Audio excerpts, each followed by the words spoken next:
Bom dia, nono ano. Nossa aula de biologia de hoje, nós já vamos começar o nosso livro 3, tá? Espero que todos já peguem, né, esse livro aqui na escola, estejam com ele em mãos. Nós vamos começar hoje falando sobre fluxo de energia e matéria nos ecossistemas. Capítulo 1, livro 3, unidade 3, tá bom? Vamos lá. O que é que nós conhecemos como fluxo de energia, né? Todo ecossistema, né, do ambiente, ele apresenta relações entre seres vivos, né, de forma a suprir suas necessidades energéticas. Então, todo ecossistema, ele tem a relação dos seres vivos entre si e com o ambiente, sempre levando em consideração que eles precisam de energia para sobreviver, né? Todos eles, sejam plantas, sejam animais, né? E o Sol é a fonte de energia desses ecossistemas. A gente pode, inclusive, falar, né, que sem o Sol, né, não haveria vida no planeta. Por quê? Porque os seres que precisam e utilizam o Sol como fonte de energia para a fotossíntese seriam incapazes de produzir o seu alimento e dessa forma não teria alimento para ninguém, né? Então, qual a importância da radiação solar, né, para nós que somos seres vivos? É imprescindível, é fundamental que a energia solar ela chegue aqui a determinados seres vivos, né, como aqueles seres que conseguem fazer o processo de fotossíntese.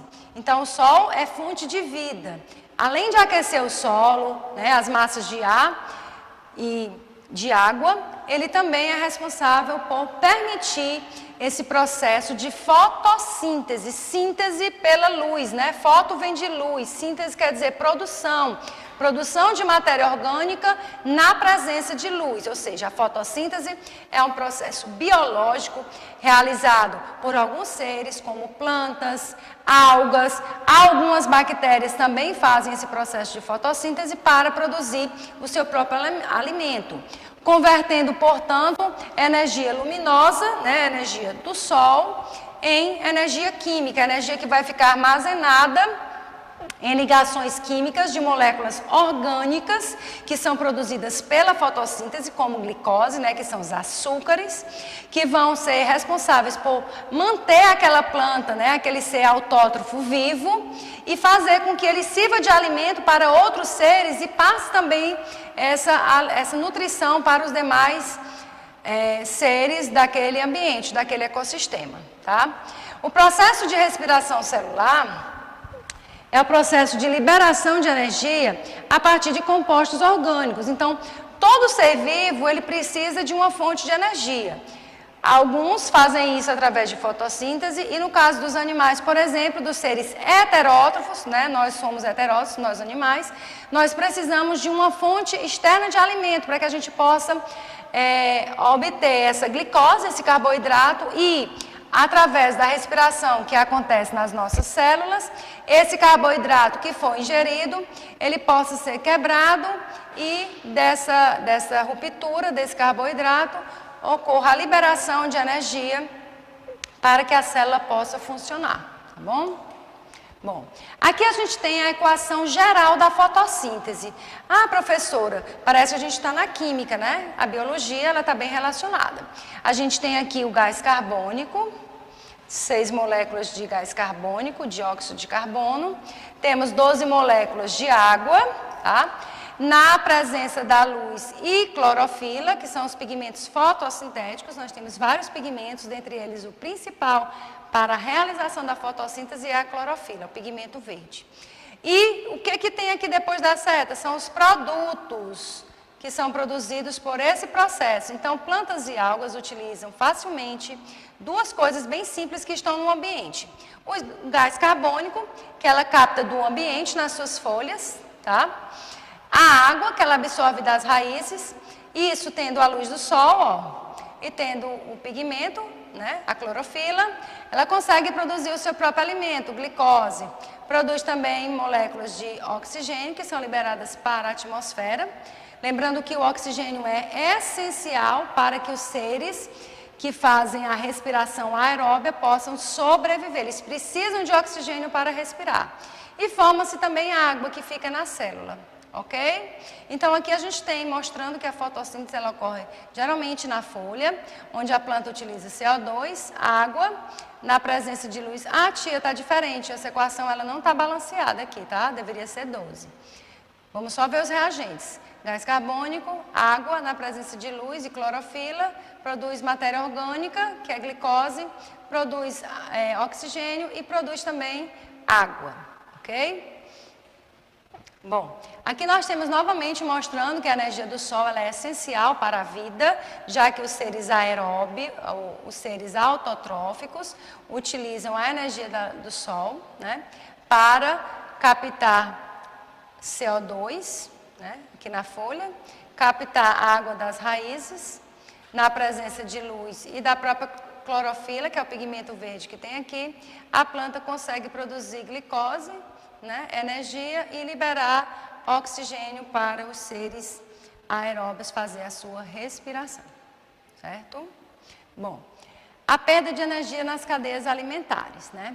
As plantas, elas obtêm o seu próprio alimento através da fotossíntese. Então, essa energia das plantas, elas vai ser transmitida aos animais, né, ao longo das cadeias alimentares. E o que é uma cadeia alimentar? É uma relação, é um elo de ligação entre várias espécies, onde um organismo serve de alimento para o outro, né?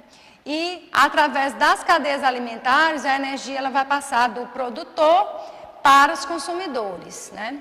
E à medida que ela vai passando do produtor para o consumidor, essa energia, né, ela vai diminuindo, ela é decrescente, ela diminui de um nível trófico para outro.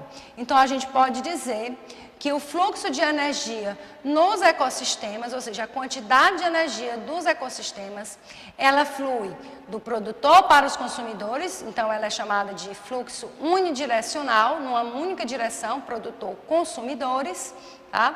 Das cadeias alimentares. E temos aqui que o fluxo ele é decrescente, ou seja, ele vai diminuindo quando passa de um nível trófico para o outro. Isso acontece, né, onde cada nível trófico ele só vai receber 10% da energia do nível anterior. E isso acontece, gente, justamente por isso aqui, ó. Eu tenho aqui a quantidade de energia e eu tenho aqui, né, os organismos vivos, né, o fluxo de energia na cadeia alimentar. Eu tenho aqui o produtor. Quem é o produtor numa cadeia alimentar? É aquele ser que faz fotossíntese, que produz o seu próprio alimento, tá? Então, tudo dele, a quantidade de energia, ó, vai ser total, ó, vai ser toda essa aqui, certo? Só que esse ser vivo, ele também vai utilizar energia para quê? Para respirar, certo? E quando esse animal aqui, que é herbívoro, se alimentar desse produtor, esse aqui vai ser o quê? Vai ser o consumidor primário. Certo? E por esse herbívoro aqui só vai ser assimilado essa parte aqui do gráfico, ó. Certo? O restante vai ser perdido pela respiração, tá? Pelas fezes, ok? E pelo próprio calor, né? Que dissipa energia ao longo da cadeia alimentar. Então só vai passando 10%, ó, daqui para cá, para cá, para cá. Então quando chegar aqui no final, né, a quantidade de energia, ó, ela tem o quê? Diminuído. Aqui ela era bem grande e aqui ela vai, ó, ela é decrescente, tá? Então, o fluxo de energia, ele é decrescente e ele é unidirecional, ok? A perda de energia, né? Oh, desculpe, deixa eu voltar aqui. A cadeia alimentar, como eu falei, é uma representação linear, onde um ser vivo vai ter uma relação alimentar com outros seres vivos, uma relação que a gente chama de uma relação trófica. A gente tem aqui o produtor. O produtor é aquele ser que obtém energia através da energia do sol, converte a energia luminosa em energia química, produz o próprio alimento, tá? É o produtor. Aí temos aqui o gafanhoto, ó. Esse gafanhoto é o consumidor primário. Ele vai se alimentar de quem? Do produtor. Observe que na cadeia alimentar sempre vai ter uma setinha saindo de um canto para o outro. Essa seta indica o quê? Que esse organismo aqui vai ser o alimento do outro aqui, ó. Então, essa plantinha, esse capim, vai ser o alimento de quem? Do gafanhoto, que vai ser o consumidor primário. O sapo vai comer o gafanhoto, então o sapo é o consumidor secundário. O sapo ele vai ser o alimento dessa cobra, então a cobra é o consumidor terciário. E a cobra vai ser o alimento, né, dessa águia aqui, dessa ave, que vai ser um consumidor quaternário ou final, né? Poderia estar aqui consumidor quaternário. E aqui a gente tem os decompositores, que são fungos e bactérias, que quando não só essa ave morrer, como essa cobra, esse sapo, isso aqui, todos podem ser decompostos por fungos e bactérias. A gente tem aqui uma outra cadeia alimentar, as plantas, né, cadeia alimentar aquática. As plantas do fundo do mar servem de alimento para o caramujo para esse peixe aqui, que é o lambari. Né? Depois ele vai ser alimento desse outro peixe, um peixe maior, e esse peixe vai ser o alimento dessa garça. Então é uma representação linear que envolve a relação de alimentos entre seres vivos, um dependendo do outro. Lembrando, né, como a gente mostrou, apenas 10% da energia vai passar para o nível seguinte. Ó. O produtor, ele vai gastar energia para sobreviver, respirar, né? Perde também na forma de calor, dissipa aqui na forma de calor e passa apenas 10% para cá, para o gafanhoto. Do gafanhoto, 10% para o sapo e assim sucessivamente. Então, quanto mais próximo ao produtor, se a gente for analisar, maior vai ser a eficiência energética que esse animal aqui vai receber, né, em termos de nutrientes. Por quê? Porque ele vai estar mais próximo do produtor. Aqui nós temos os níveis tróficos, né, de uma cadeia alimentar. E o que seria um nível trófico? É a posição que determinada espécie ocupa na sequência de alimentação em uma cadeia alimentar. Eu tenho aqui uma cadeia alimentar que inicia-se com capim, gafanhoto, sapo e cobra. É uma sequência linear. Eu tenho, portanto, uma cadeia alimentar. O primeiro nível trófico é o produtor, sempre. O gafanhoto, ele é o consumidor primário, porque ele primeiro se alimenta do produtor, mas ele está no segundo nível trófico. Né?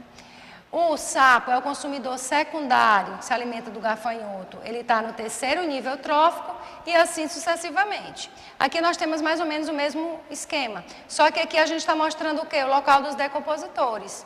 Os produtores vão servir de alimento para os consumidores primários, que vão servir de alimento para os consumidores secundários, terciários, e depois todos vão morrer, ó.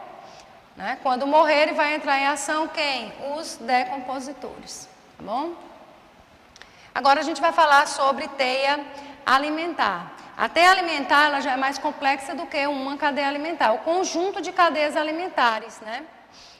O fluxo de matéria e energia ele vai por diferentes caminhos. Então aqui a gente tem o seguinte, ó. A gente tem uma alga pluricelular.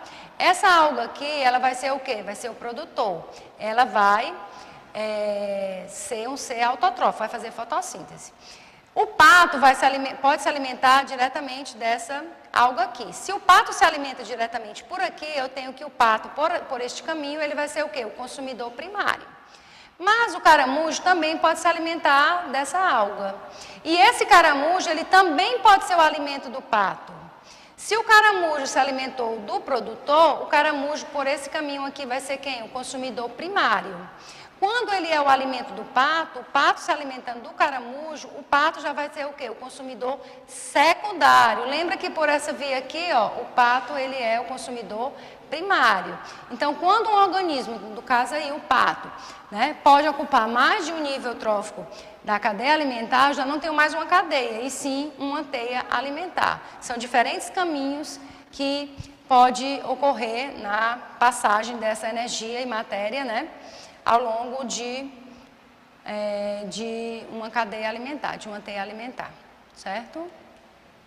Bom, quais são as diferenças entre fluxos de energia e de matéria? O fluxo de energia, nós vimos que ele é sempre unidirecional, ele flui sempre de onde? Do produtor para o consumidor. E ele é o quê? Decrescente. A quantidade de energia nos ecossistemas, ela vai diminuindo, somente 10% passa para o nível trófico seguinte, né? Já o fluxo de matéria, não. Ele não é unidirecional e ele tem um comportamento cíclico. Ele retorna aos produtores para ser novamente aproveitada, essa matéria. Tá? A gente tem aqui, portanto, um esquema que mostra esse fluxo de matéria e de energia. Tá? Nós temos aqui a energia do sol, né, que é utilizada aqui pelos produtores, consumidores, decompositores. Se a gente for analisar a energia, ó, parte dessa energia ela vai ser perdida na forma de calor. Por isso que a energia só passa 10% de um nível trófico para o outro. Quando a gente fala de matéria, todos os seres vivos eles vão morrer e vai entrar em ação quem? Os decompositores. E esses decompositores, eles vão decompor todos os outros níveis, seja produtor, consumidor primário e assim sucessivamente, e vão fazer com que aqueles elementos orgânicos que estavam presentes nesses seres vivos, eles fiquem no solo e como sais minerais e possam ser novamente, ó, absorvidos pelas plantas. Então é um ciclo, né? O fluxo de matéria, ele é um fluxo cíclico, ele volta. A energia não. A energia ela vai sendo passada apenas uma parte de um nível para o outro e ela vai ser perdida, ela vai ser dissipada. Ok? Então, gente, a nossa aula de biologia de hoje, ela vai ficando por aqui, certo? Eu espero que todos já estejam com o livro em mãos para poder realizar as tarefas de casa que vão na agenda complementar. Certo? Então, hoje a gente vai ficando por aqui. Tenham todos um bom estudo e a gente vai fazer a correção dessa tarefa de casa na próxima aula. Tchau, tchau, pessoal.